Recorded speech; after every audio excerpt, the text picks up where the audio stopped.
ठहराओ यार, सैनिटाइजर के नशे करना बंद करो और शुरू करते हैं बिना किसी बकचोदी के। Hi guys, welcome back to our channel Har Singh facts. तो चलिए आज हम शुरू करते हैं टाइम ऑफ सप्लाई चैप्टर को। तो टाइम ऑफ सप्लाई हम लोग क्यों पढ़ रहे हैं? क्योंकि हम लोग को पता करना है कि कब हमारा जीएसटी का जो लायबिलिटी है वो एराइज होगा, मतलब हमें जीएसटी कब देना है वो हमें पता करना है।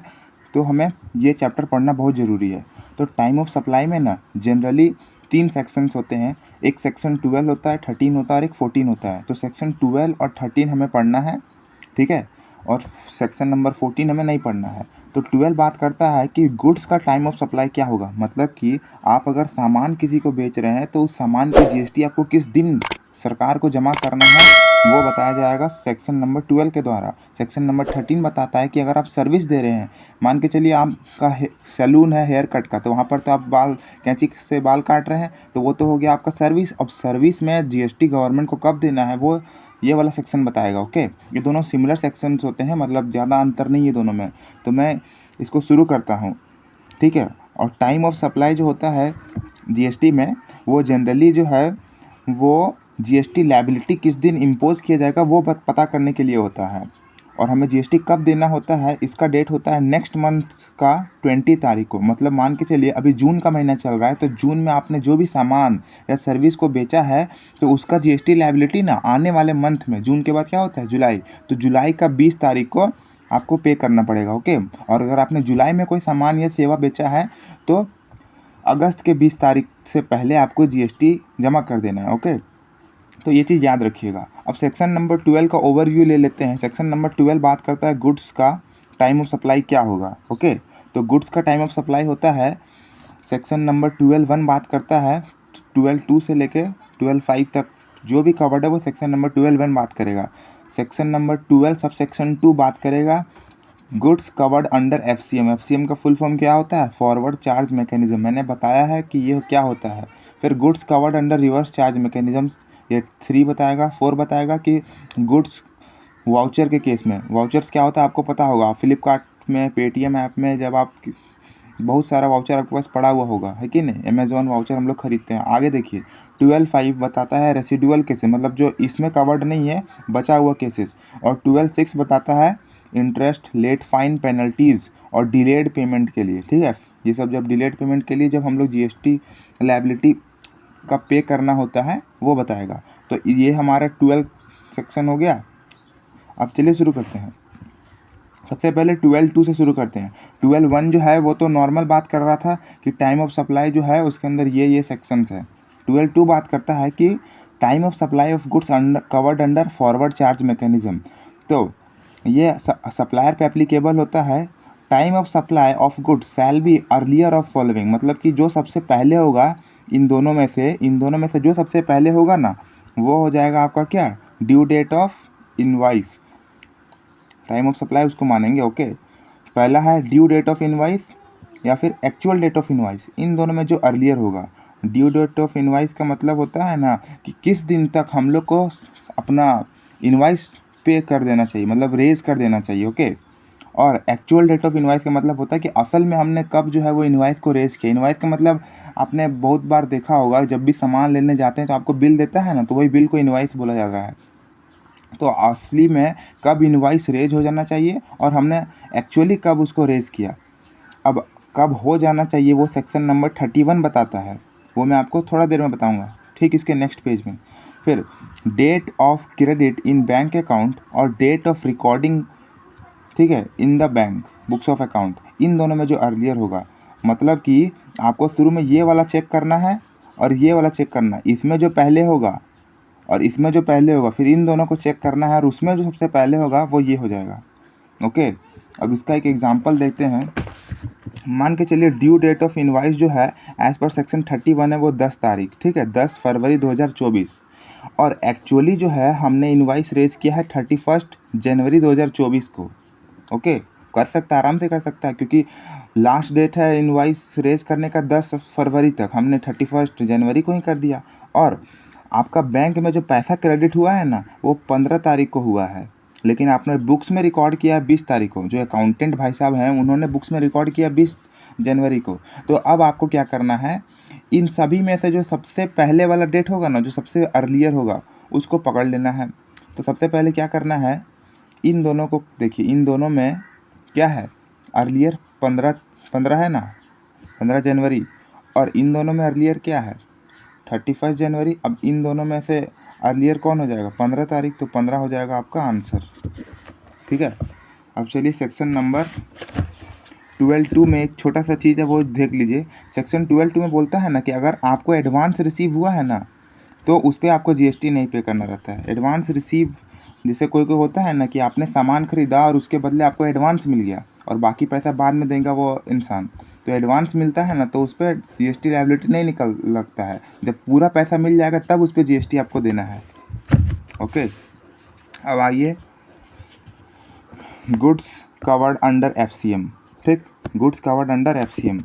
टाइम ऑफ सप्लाई डिटरमाइंड होगा 12(2) के हिसाब से और notification number 66/2017। Time of supply जो होगा वो अर्लियर होगा ड्यू डेट ऑफ इनकम या एक्चुअल डेट ऑफ इनकम, इन दोनों में से जो अर्लियर होगा। रिसीप्ट ऑफ पेमेंट वो इररिलेवेंट है, कब आपको पेमेंट मिला वो इररिलेवेंट है।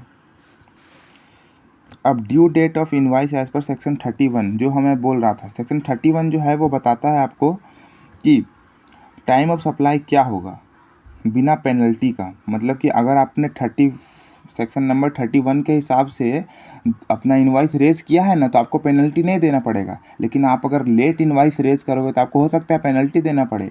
तो क्या है जिससे हम पेनल्टी बच सकते हैं, तो सेक्शन नंबर 31 बात करता है कि अगर गुड्स का केस है और वो उसमें मूवमेंट इन्वॉल्व है, मतलब कि एक जगह से मान के चलिए कि ये एक ट्रक है, ठीक है, ये ट्रक है, अब ये यहाँ से लेके सामान को लेके दूसरा जगह पे आ रहा है, ठीक है, दूसरा जगह पे एक गाड़ी आ गया तो यहाँ मूवमेंट हो रहा है ना, यहाँ से वहाँ जा रहा है।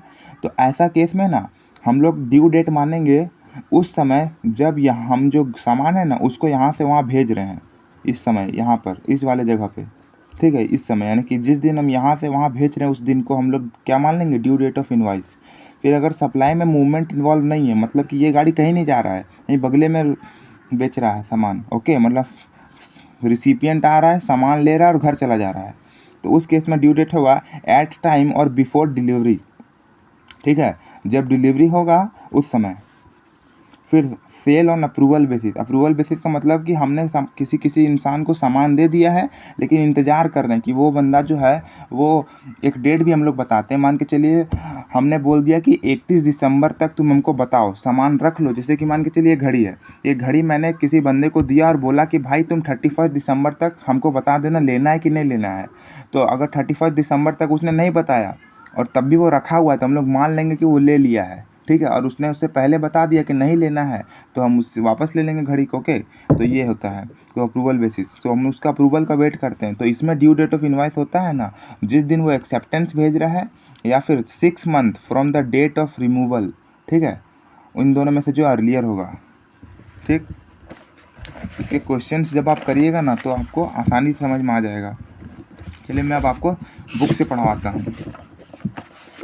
देखिए सेक्शन नंबर 12(2) जो मैंने आपको बताया time of supply of goods, तो इन दोनों में अर्लियर होगा date of issue of invoice, ठीक है, बाय द सप्लायर और the last date on which he is required under section number 31। तो 31 मैंने आपको बता दिया मूवमेंट इन्वॉल्व है, तो जब हम लोग गुड्स को ट्रांसफ़र करेंगे, जब हम लोग रिमूव करेंगे, और अगर मूवमेंट इन्वॉल्व नहीं है तो डिलीवरी के टाइम पे और अप्रूवल बेसिस पे है तो 6 month from the date of क्या बोलते हैं इनवाइस, या फिर जब उसको एक्सेप्टेंस मिलेगा, दोनों में से अर्लियर। तो सेक्शन नंबर 31 उस बारे में बात करता है। तो 31 का डेट और आपने जिस दिन एक्चुअली इनवाइस को इशू किया उन दोनों में से जो अर्लियर होगा उसको पकड़िए, और जिस दिन आपको पैसा मिला या फिर आपने बुक्स में रिकॉर्ड किया उन दोनों में जो अर्लियर होगा, और फिर इन दोनों को जो अर्लियर होगा वो आपका बन जाएगा क्या टाइम ऑफ सप्लाई, और उस दिन आपको जीएसटी पे करना पड़ेगा। वही चीज़ मैंने यहाँ पर भी लिखा हुआ बुक में कि आपको जीएसटी नहीं पे करना पड़ेगा अगर आपको एडवांस मिल रहा है। फिर सप्लाई के केस में आते हैं time of supply of service, ठीक है, तो सेक्शन नंबर 13 बात करता है time of supply of service के बारे में, ठीक है। तो invoice issued with in the time period prescribed under section 31, तो क्या होगा अर्लीस्ट ऑफ द फॉलोइंग होगा। मतलब कि अगर आपने 31 के हिसाब से अपना इनवाइस रेज किया है ना तो आपका टाइम ऑफ सप्लाई बनेगा इन दोनों में से अर्लियर। तो क्या है इशू ऑफ इनवाइस, जिस दिन इशू ऑफ इनवाइस हो रहा है या फिर जिस दिन आपको पैसा मिल रहा है या फिर बुक में क्रेडिट हो रहा है, ठीक है। तो इन दोनों में जो अर्लियर होगा वो हो जाएगा आपका क्या, टाइम ऑफ सप्लाई। लेकिन अगर आपने इनवॉइस जो है वो इशू नहीं किया एज पर 31 के हिसाब से, तो आपका क्या होगा time of supply, earlier of the following, date of provision of service, जिस दिन आप सर्विस को दे रहे हैं, और date of receipt of payment, जिस दिन आपको पैसा मिल रहा है, ठीक है। उसके बाद when the above event are unascertainable, अगर हो सकता है कि ऐसा भी हो सकता है कि आपने सर्विस दिया है और आपको पता ही नहीं था कि कौन सा डेट था, ठीक है, आपको याद नहीं है, या फिर कुछ ऐसा हुआ जो अनअसर्टेनेबल है, मतलब पता नहीं कर पा रहे हैं, तो उस केस में क्या होगा आपका time of supply, date on which the recipient shows the receipt of service in his books of account, मतलब कि जिसको आपने सर्विस दिया है ना, उस बंदे का अकाउंटेंट ने रिकॉर्ड तो किया होगा ना कि भाई मुझे चार्टर्ड अकाउंटेंट का किसी भी मतलब सर्विस का उसने किस दिन अपना बुक्स में रिकॉर्डिंग किया है, तो वो दिन को हम लोग मान लेंगे क्या कि उस दिन टाइम ऑफ सप्लाई, और उसी दिन उसको जीएसटी का लायबिलिटी पे करना पड़ेगा। अब time limit for raising invoice, अब इनवाइस रेज करने का टाइम लिमिट क्या है, सेक्शन नंबर 31 बात करता है। तो बिफोर और at the time of removal of goods, ठीक है, जहाँ पर मूवमेंट इन्वॉल्व है, और डिलीवरी ऑफ गुड्स और making available thereof to the recipient in any other case, ठीक, जिस दिन आपको सामान आपके पास मतलब क्या है रेडी टू यूज़ हो जाएगा। उसके बाद सप्लाई ऑफ सर्विस के केस में क्या होगा, बिफोर और after the provision of service but with in 30 days, लेकिन 45 डेज आपको, अगर आप बैंकिंग कंपनी वगैरह हैं, ठीक है, तो ये आपका क्या है सेक्शन नंबर 31 जो बात करता है जनरली कि आपको जो है वो कब तक इनवाइस रेज कर देना चाहिए, ठीक है, इसको ध्यान से पढ़ लीजिए एक बार। फिर time of supply is where tax is payable under reverse charge, अब रिवर्स चार्ज में क्या होता है कि रिसिपिएंट को टैक्स पे करना रहता है, तो इसमें देखते हैं कि गुड्स के केस में और सर्विस के केस में क्या क्या टाइम ऑफ सप्लाई होगा। तो time of supply of goods में क्या होगा, इन तीनों में से जो भी पहले होगा ना वो date of receipt of goods, जिस दिन आपको सामान मिला, दूसरा जिस दिन आपने पेमेंट किया, ठीक है, और तीसरा 31st day from the date of invoice, मतलब आपको 30 दिन जोड़ देना है, 31 दिन आपको जोड़ देना है, ठीक है, जो भी आपका इनवाइस का डेट रहेगा उसमें 31 दिन जोड़ दीजिएगा, और इन तीनों में जो भी अर्लियर होगा वो आपका क्या हो जाएगा टाइम ऑफ सप्लाई, ठीक। फिर time of supply of service के केस में क्या होगा, जिस दिन आपको पेमेंट मिल रहा है, आपने बुक में एंटर किया है, ठीक है, या फिर 61st day from the date of issue of invoice, और 61 डे उसमें आप जोड़ दीजिए, ठीक है, जिस दिन आपका इनवाइस इशू हो रहा है, और उस दोनों में जो अर्लियर होगा ना वो बन जाएगा आपका time of supply of service. अब where the above event are not ascertainable, the time of supply shall be the date of entry in the books of account of the recipient of supply, मतलब कि अगर हम पता नहीं कर पा रहे हैं कि किस दिन इशू हुआ इनवाइस वगैरह, तो उस दिन को हम लोग मान लेंगे जिस दिन हमने बुक ऑफ अकाउंट में रिकॉर्ड किया, रिसिपिएंट ने जिस दिन रिकॉर्ड किया है।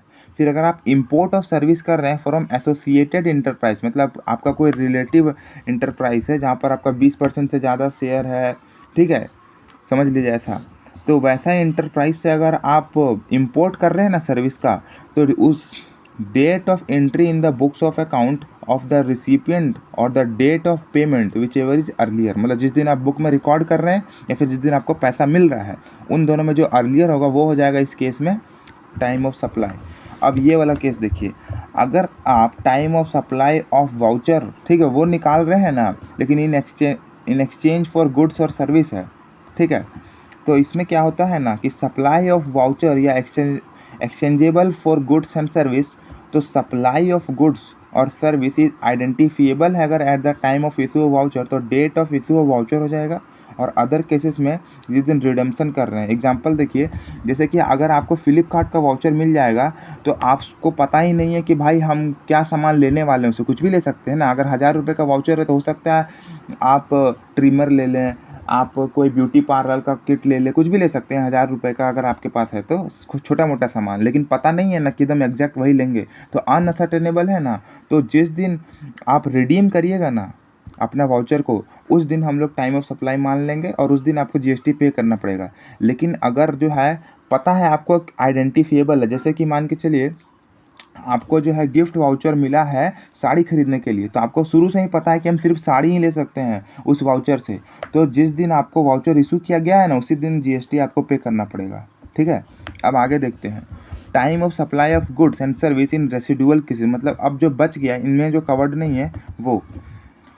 तो where it is not possible to determine the time of supply under the other provisions, तो हम लोग क्या करेंगे, where a periodical return is required to be filed, अगर पीरियोडिकल रिटर्न फाइल करना है ना आपको, तो due date of filing such return, जिस दिन आप फाइल करिएगा या जिस दिन तक आपको फाइल कर देना चाहिए था उस दिन जो है हम लोग मान लेंगे टाइम ऑफ सप्लाई, और अदर केस में जिस दिन आप पेमेंट करिएगा वो हो जाएगा आपका टाइम ऑफ सप्लाई। ठीक है, एक बार और वीडियो को आप देख लीजिएगा पूरा तो आपको समझ में आ जाएगा। फिर ये पढ़ सकते हैं, time of supply for addition in value of by way of interest, late fees, penalties for delivery, for delayed payment of consideration. तो addition in value by way of interest, late fees, penalty for delayed payment of consideration, time of supply होगा date on which the supplier receive such addition in value, जिस दिन addition मिलेगा ना उसको, उस दिन को हम लोग मान लेंगे क्या मान लेंगे बताइए, टाइम ऑफ सप्लाई। ओके, और इसके कुछ क्वेश्चंस आप देख सकते हैं, ये क्वेश्चंस आ सकते हैं कि explain the significance of time of supply under GST law, इस टाइप के क्वेश्चंस एग्जाम में आते हैं। तो इन सब का आपको अगर नोट्स चाहिए तो आप मुझे कमेंट कर सकते हैं, मैं आपको नोट्स प्रोवाइड कर दूंगा। ओके, थैंक यू गाइस, और सब्सक्राइब जो भी करिएगा बिना सब्सक्राइब किए मत जाइएगा। Okay, bye bye.